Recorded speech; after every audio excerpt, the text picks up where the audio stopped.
ప్రేమ అనే పదానికి రెండు అక్షరాలు, కానీ మీరు నా పైన చూపించినటువంటి ప్రేమ అనంతం. నేను సురేష్, మీ ప్రేమకు బానిస.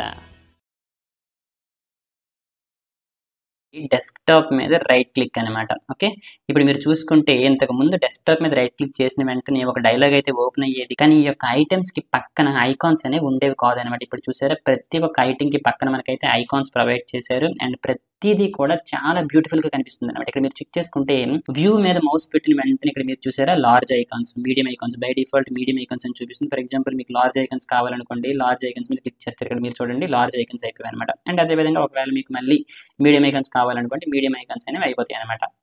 ఓకే, అండ్ అదేవిధంగా స్మాల్ ఐకాన్స్. అండ్ ఫైనల్ ఇక్కడ మీకు చూసారా, ఒకవేళ మీకు డెస్క్టాప్ లో ఉన్నటువంటి ఐకాన్స్ ఏవి వద్దు అనుకోండి, సింపుల్ దీని మీద ప్రెస్ చేయొచ్చు. చూసారా, డెస్క్టాప్ లో ఉన్నటువంటి ఐకాన్స్ అన్ని కూడా హైడ్ అయిపోయాయి, ఎక్కడికో పోలేదు, జస్ట్ హైడ్ అయిపోయాయి అనమాట. మళ్ళీ మీకు కావాలి అనుకుంటే సింపుల్ గా షో డెస్క్టాప్ ఐకాన్స్ మీద ప్రెస్ చేస్తారనమాట. ఓకే, సో ఆ విధంగా. అండ్ అదేవిధంగా sort by different items. And అదేవిధంగా రీఫ్రెష్.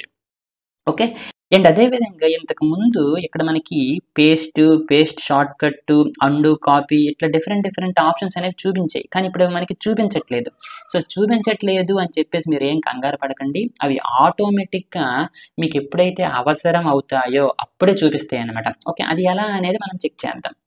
ఓకే, అందుకోసం మనం ఏం చేద్దాం అనుకోనంటే, సింపుల్ గా ఇక్కడ ఉన్నటువంటి ఫొటోస్ లో ఏదో ఒక ఫొటోస్ ని కాపీ చేద్దాం. ఫర్ ఎగ్జాంపుల్ ఇక్కడ ఒక ఫోటో నాకు ఉంది కదా, సో ఇప్పుడు నేను ఏం చేసానంటే సింపుల్ గా దీన్ని కాపీ చేస్తాను అనమాట. ఓకే, ఇది సెలెక్ట్ చేసి నా యొక్క కీబోర్డ్ లో Ctrl+C ప్రెస్ చేశాను అనమాట. అంటే దీన్ని నేను కాపీ చేశాను. ఇప్పుడు నేను ఒక్కసారి డెస్క్టాప్ మీద రైట్ క్లిక్ చేశాను అనుకోండి, ఇక్కడ మీరు చెక్ చేయండి. ఇప్పుడు నాకు ఏమని వచ్చింది, ఈ పైన చూసారా ఒక ఐకాన్ వచ్చింది. అదేం చెప్తుంది, పేస్ట్ Ctrl+V. అంటే మీకు ఎప్పుడైనా అవసరం ఉన్నప్పుడే అవి చూపిస్తాయి అనమాట. ఇంతకుముందు మనకి అవసరం లేదు, ఎందుకంటే అంతకుముందు మనం దేన్ని కాపీ చేయలేదు కాబట్టి. ఒకవేళ మీరు ఇంతకుముందు దేన్ని కాపీ చేస్తుంటే మాత్రం ఇక్కడ మనకి పేస్ట్ అనేది చూపించేది అనమాట.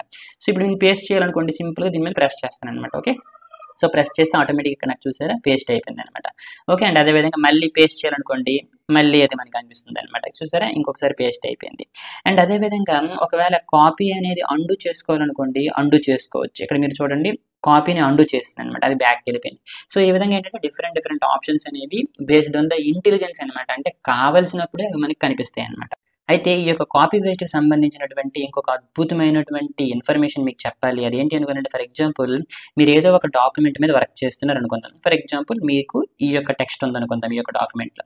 అయితే కొన్నిసార్లు మనకి ఏం చేస్తాము, ఈ యొక్క డాక్యుమెంట్స్లో ఉన్నటువంటి ఏదైనా ఒక ఇన్ఫర్మేషన్ని కాపీ చేసుకొని ఇంకొక డాక్యుమెంట్లో ఉపయోగించుకోవాలి అనుకోండి. అప్పుడు మనం ఏం చేస్తాము, సింపుల్గా ఫర్ ఎగ్జాంపుల్ ఇప్పుడు దీనిని కాపీ చేయాలనుకుందాం. ఏం చేస్తాం, సింపుల్గా Ctrl+C కొట్టేసి వేరే డాక్యుమెంట్ అనేది ఓపెన్ చేసేసి అక్కడ మనం Ctrl+V అనేది కొడతాం అనమాట. సో కొట్టిన తర్వాత మనకి ఆటోమేటిక్ ఇక్కడ కనిపిస్తుంది.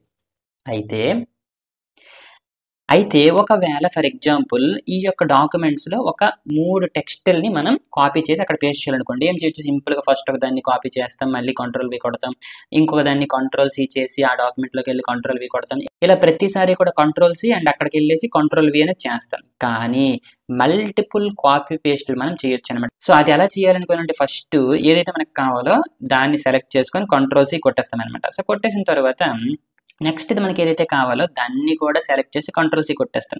ఇంకేదైతే కావాలో దాన్ని కూడా సెలెక్ట్ చేసేసి Ctrl+C కొట్టేస్తాం అనమాట. సో కొట్టిన తర్వాత ఏం చేస్తాం అనుకోనంటే, తర్వాత మనకి ఏ డాక్యుమెంట్ లో అయితే పేస్ట్ చేయాలనుకుంటున్నామో ఆ డాక్యుమెంట్ ఓపెన్ చేస్తాం అనమాట. సో ఆ డాక్యుమెంట్ ఓపెన్ చేసిన తర్వాత ఇక్కడ మనకి Ctrl+V కొట్టకుండా Windows+V అనేది కొట్టాలన్నమాట. ఓకే, Windows+V అనేది కొట్టిన తర్వాత మనకి ఇక్కడ చూసుకుంటే ఇంతకు ముందు ఏవైతే మనం కాపీ చేసామో ప్రతిదీ ఇక్కడ మనకి చూపిస్తుంది అనమాట. ఇక్కడ మీరు చూసారా, హెల్ప్ మీ అచీవ్ గోల్. ఇంతకుముందు ఇవన్నీ కాపీ చేసానా లేదా, సో ఏవైతే మనం కాపీ చేసామో అవన్నీ మనకి ఇక్కడ కనిపిస్తాయి అనమాట. ఇప్పుడు మీకు ఇది కావాలి అనుకోండి, దాని మీద ప్రెస్ చేస్తారనమాట. అది ప్రెస్ చేసి ఇక్కడ వచ్చేస్తుంది. అండ్ అదేవిధంగా ఇంకేదైనా కావాలి అనుకోనంటే Windows+V మీద ప్రెస్ చేస్తారు, దాన్ని మీరు సెలెక్ట్ చేసుకుంటారు అనమాట. సింపుల్.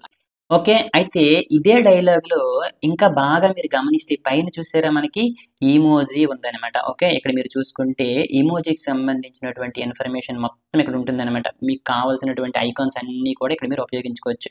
ఫర్ ఎగ్జాంపుల్ మీరు ఏదైనా రాస్తున్నారు, ఎవరితో ఫ్రెండ్స్తో చాట్ చేస్తున్నారు, మీకు ఇమోజీ ఐకాన్స్ కావాలి, లేదంటే వర్డ్ డాక్యుమెంట్లో మీకు ఇమోజీ ఐకాన్స్ కావాలి అనుకోండి, సింపుల్గా ఏం చేస్తారు అనుకోండి, ఇది ఓపెన్ చేస్తారు. ఓపెన్ చేసిన తర్వాత దాన్ని సెలెక్ట్ చేస్తారనమాట. సెలెక్ట్ చేస్తే ఇది ఇక్కడ ప్రింట్ అయిపోతుంది అనమాట. ఇక్కడ మీరు చూసారా, సెలెక్ట్ చేయగానే అవి నాకు ఇక్కడ కింద వచ్చేస్తున్నాయి అనమాట. అయితే మరి దీన్ని ఏ విధంగా ఓపెన్ చేయాలి అనుకోనంటే సింపుల్ షార్ట్ కట్ అనమాట. ఏం చేస్తారనుకోనండి, సింపుల్‌గా విండోస్ సెమీకోలన్ ప్రెస్ చేస్తే ఆటోమేటిక్‌గా మీకు ఇమోజీ ఐకాన్స్ అనేది ఓపెన్ అయిపోతుందనమాట. మీకు ఏది కావాలి అనుకుంటే దాన్ని మీరు క్లిక్ చేస్తే అది ఆటోమేటిక్‌గా కింద మీకు వచ్చేస్తుంది. ఓకే. సో, షార్ట్ కట్ వచ్చేసి విండోస్ సెమీకోలన్.